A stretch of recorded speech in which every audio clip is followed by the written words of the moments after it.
We're in the middle of a series on debt and buying cars and what should we do around all those topics. There's a lot to say, much more than I've ever been able to say to clients in meetings.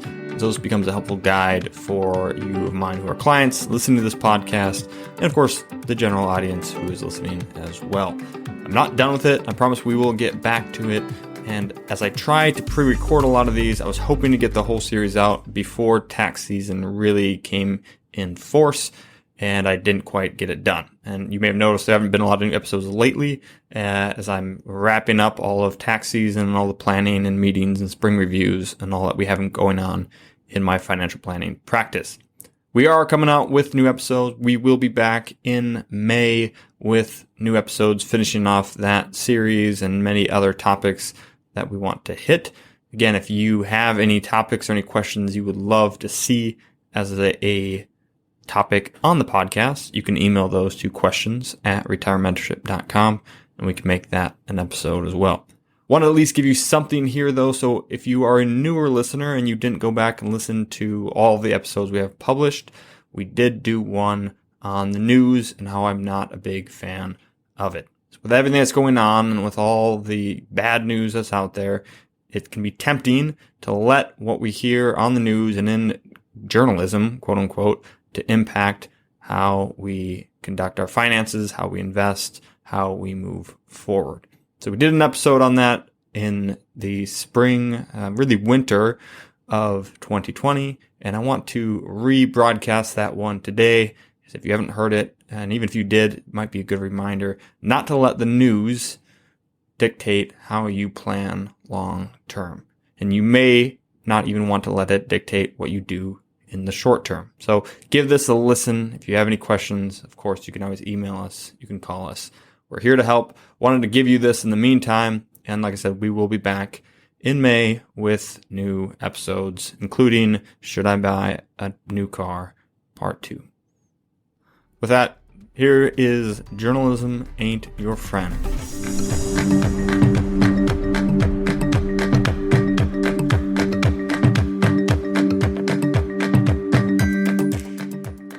You'll have to forgive me for this one, and permit me to rant a bit. I've been thinking about this for many years, and the problem seems to be getting worse. The problem? The news media and its devastating effect on people and investors. It is one of the most consumed products in America, and I believe it should be one of the least. The news media is cancer on our society, and we should put it to death. Let me make an initial distinction. When I talk about the news, or the news media, for the rest of this episode, I am not talking about true journalism. There are still good journalists out there, those who genuinely investigate a topic thoroughly and publish a nuanced and thoughtful expose. Storytellers of hope and triumph, and the pensive promoters of constructive criticism. I respect these authors and journalists and their work. Together, they may amount to 0.00001% of the total news media. They will be excluded from the rest of this rant. My criticism throughout this episode will be for the rest of the news media. The financial news, what Carl Richards calls the financial pornography network, the constant slew of market and financial related headlines, articles, and segments put out every day. The 24-hour news drivel on CNN, CNBC, Fox Business, and others. Worthless online sources such as MarketWatch, Barron's, and The Motley Fool. It is a cacophony of useless information driving actual investors to think they should be traders, speculators, or gold-holding troglodytes. The financial news has never once benefited the end investor. The partisan news, the talk shows, radio programs, and podcasts designed to entrench people in their own beliefs rather than bring a nuanced discussion. They have but one goal: divide and conquer. Divide the nation, conquer the seats of power. The pseudo-impartial news. The only thing worse than those who blatantly brainwash people are those pretending to be neutral. Fair and balanced, as in, if you listen to us half the time and our opponents the other half, you may have a fair shot at a balanced view. They claim to cover all sides and are, therefore, unbiased, as if the frequency and depth you give specific topics over others do not have the same effect as a partisan news. They purport to report the truth. True, but they report some truth more than others. The trending news. The useless garbage out there about other people's lives to distract us from the garbage in our own lives. The BuzzFeeds, HuffPosts of the world, and everything else you see coming through your Facebook feed that don't fall into the other categories. It's just noise. Noise that distracts us from meaning and purpose. My recommendation? Eliminate all of it from your life. Why? Let's get something clear right off the bat. The news media exists for its own sake. It's not a public benefit. It is not a public service. It is not a public good. The news media is a for-profit industry. They have two goals, ears and eyeballs. They make their money on ads, and to make more money, they sell more ads.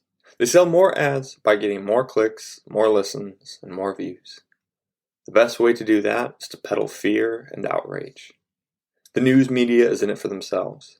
They will do whatever it takes to get more people to click, watch, and listen. We are convinced that we need to be informed. We've been conditioned to believe that our patriotic duty is to follow the news and be in the know. When I tell people I don't consume any news at all, the typical response is, "Do you live under a rock?" To which I respond, "Yes, it's warm and cozy under here, and I got a lot of meaningful family time and work done under here." The news is like a cigarette. We get a puff, and it's engaging and produces emotion in us. Give it enough time afterwards, and we crave it again. It is the cause of our desire and the cure for it. Like a cigarette, we think we are deriving some benefit from it, but we aren't. It leaves us angry, depressed, outraged, saddened, or some combination thereof. How is that a benefit? It doesn't end there. It isn't merely that news is in it for itself. The news is evil. Yes, evil. I'm not exaggerating.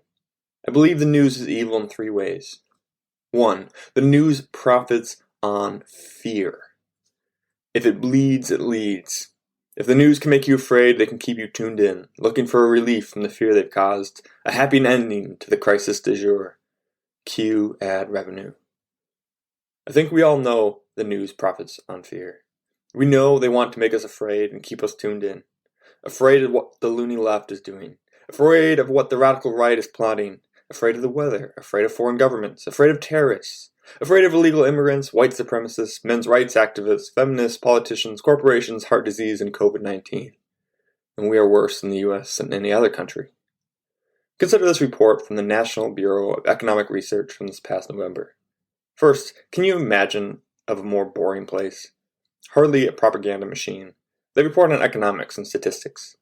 Boring, but insightful. Here's the abstract. We analyzed the tone of COVID-19 related English language news articles written since January 1, 2020. 91% of stories by U.S. major media outlets are negative in tone versus 54% of non-U.S. major sources and 65% for scientific journals. The negativity of U.S. major media is notable even in areas with positive scientific developments, including school reopenings and vaccine trials. Media negativity is unresponsive to changing trends in new COVID-19 cases or the political leanings of the audience. U.S. major media readers strongly prefer negative stories about COVID-19 and negative stories in general. Stories of increasing COVID-19 cases outnumber stories of decreasing cases by a factor of 5.5, even during periods when new cases are declining. This finding is punctuated for me when I work out at the YMCA, the only place I see TV news anymore. Regardless of what the story CNN is running at any given time, even if it's about kids and kittens, there's always an active sidebar taking up a quarter of the screen. The sidebar displays a running count of the total cases and deaths by COVID-19. Even during the commercials, it's up there. Just in case you were trying to return to some normalcy and enjoy a minute with your family or working out or whatever, let's make sure we remind you to be afraid. The news profits on fear. It's evil. 2. The news divides society. I used to be brainwashed. I probably still am. How would you know, right? Isn't that the point of brainwashing? Convince people to believe something without them realizing that they're being brainwashed. I guess that about 96% of us in the US are brainwashed, and we've chosen it. We choose brainwashing every time we click back into our favorite news media website, tune into our favorite partisan podcasts, and like and subscribe only to those news outlets that align with our existing beliefs and values. We deliberately choose to reinforce our own beliefs rather than to challenge them or give the other side a shot. And all of that news is designed to divide us.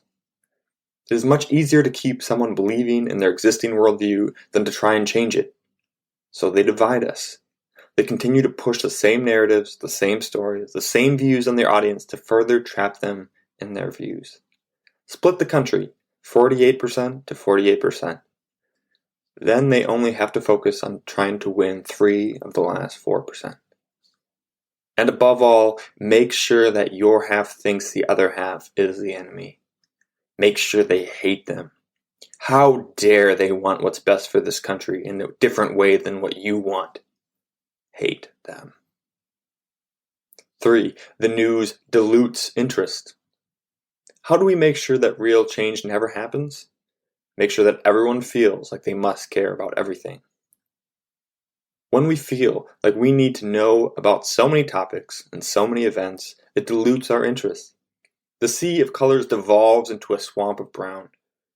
We are overwhelmed by our choices and we shut down.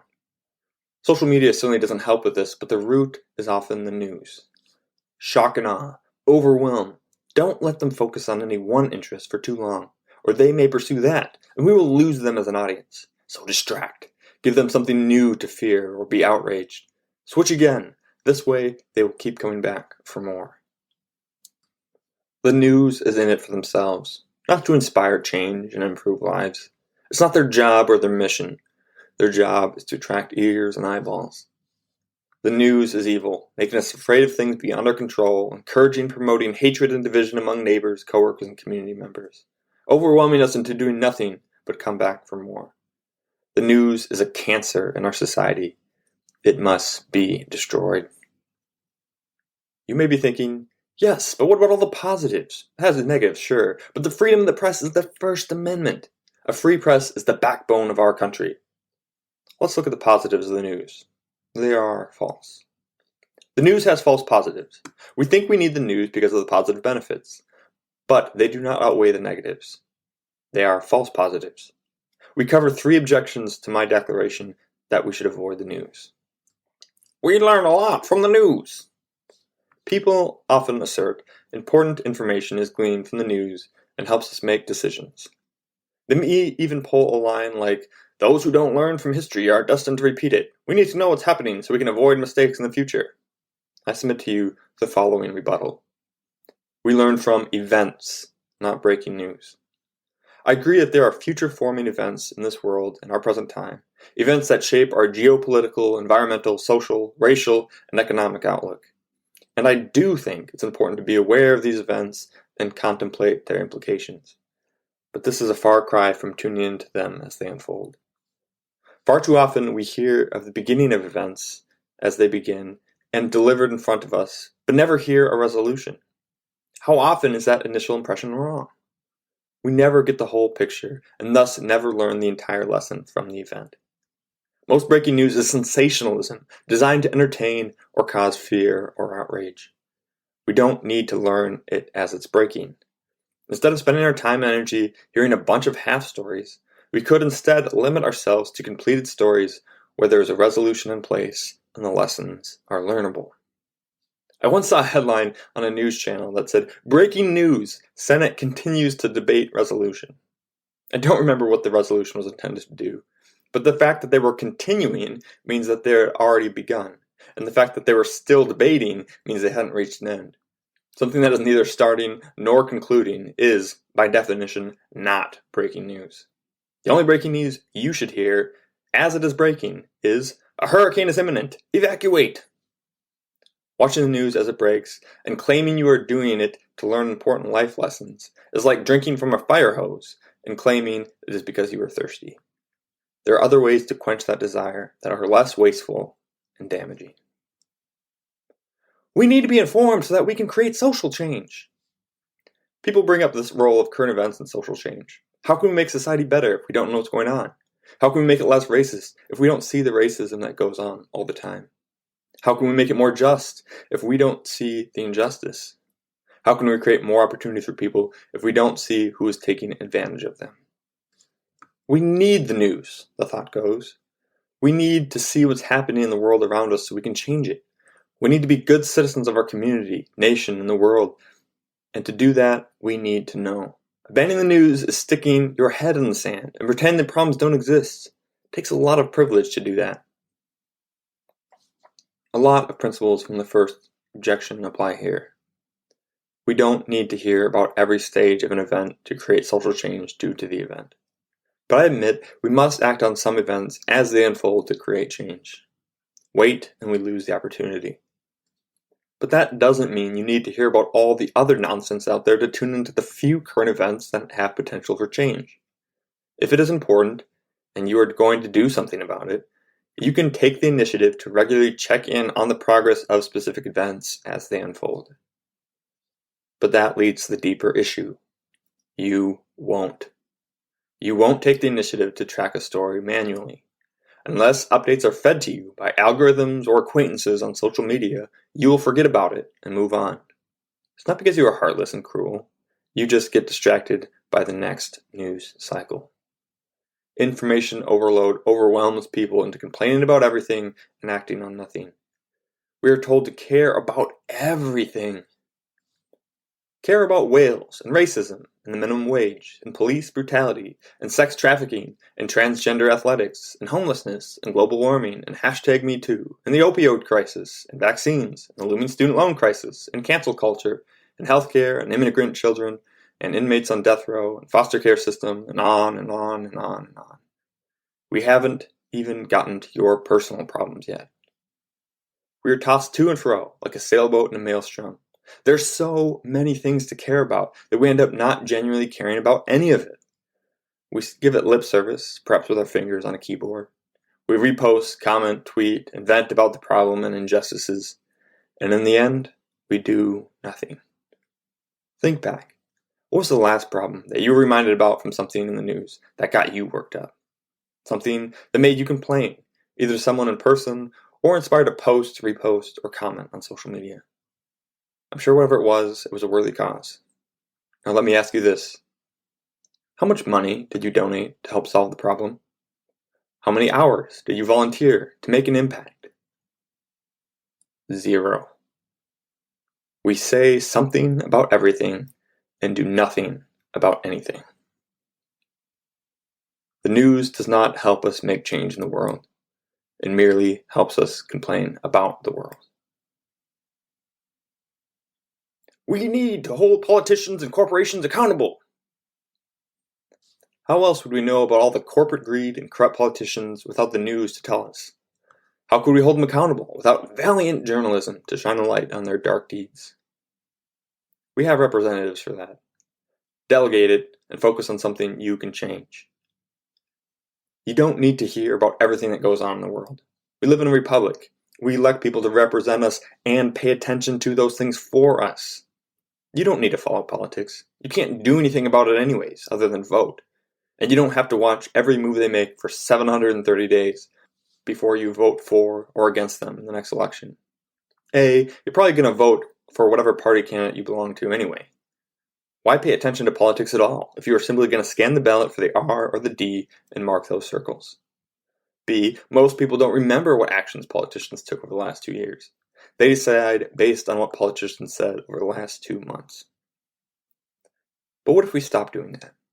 What if we ignored the ongoing garbage of everyday politics and the news that they throw at us?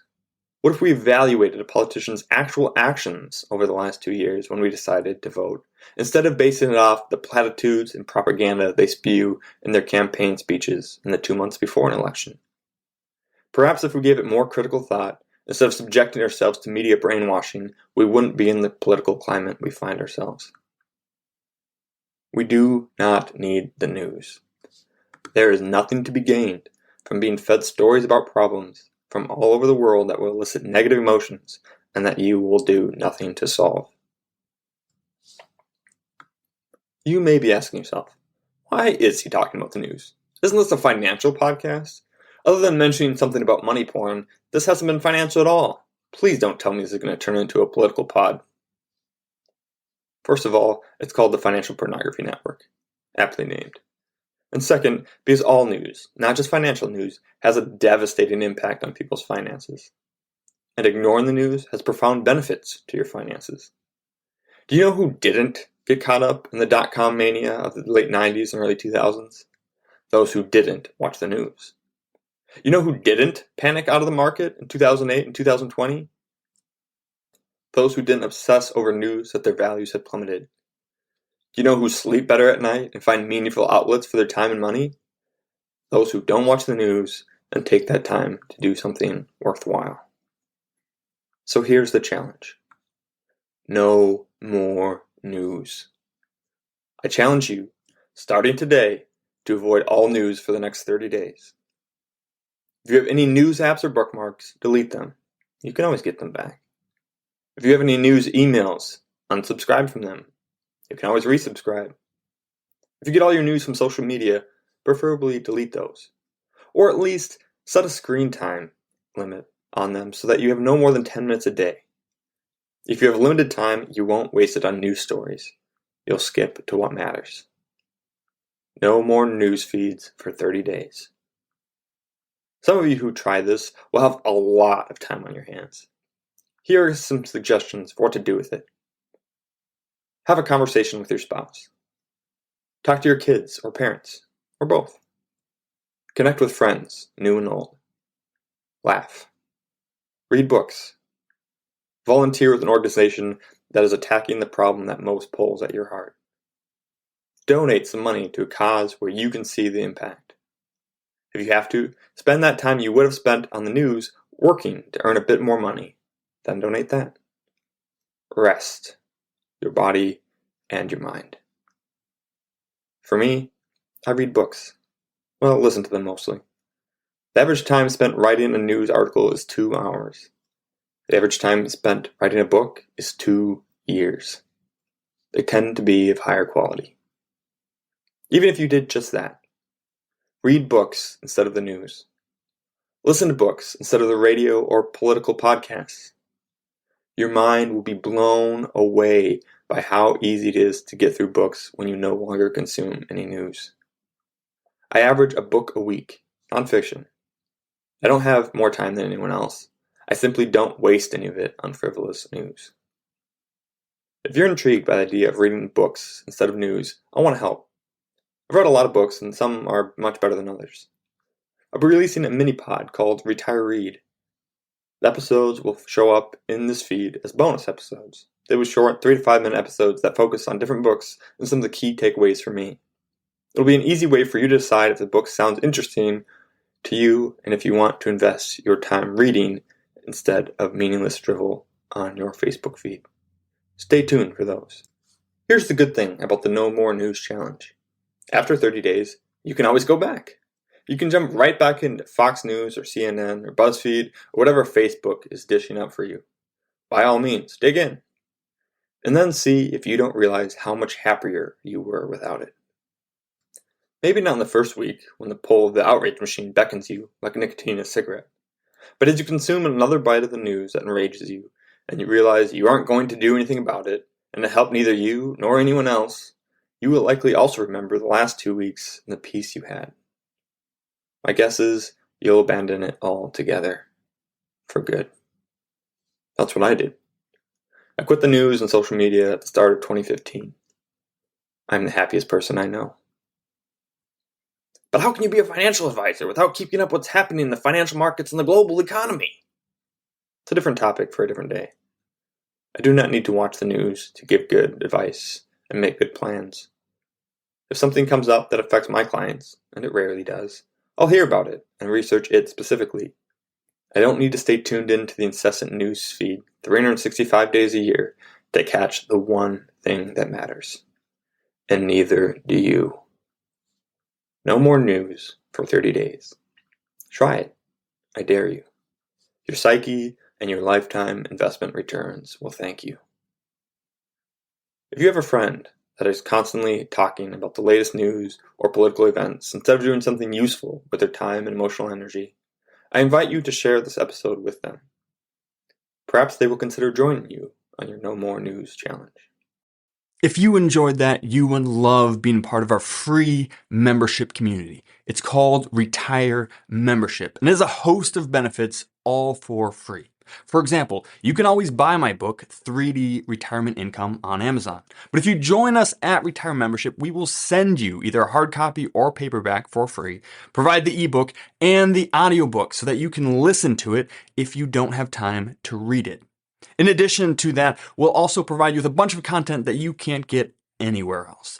For example, we have our quarterly Retire Mentorship magazine, which comes out quarterly and has no ads whatsoever. It's just timely content to help you stay the course. We also have workbooks for our free online workshop to help you get the most out of those, flowcharts to help you make better decisions, and a weekly email to provide timely content that you can unsubscribe from at any time. We never ask for any payment information, and we never share your information with anyone else. We just want to provide timely content and help you stay the course to retire successfully and stay successfully retired. There's no reason to wait, so join us now at retiremembership.com, or you can click in the link in the description and it'll go right there.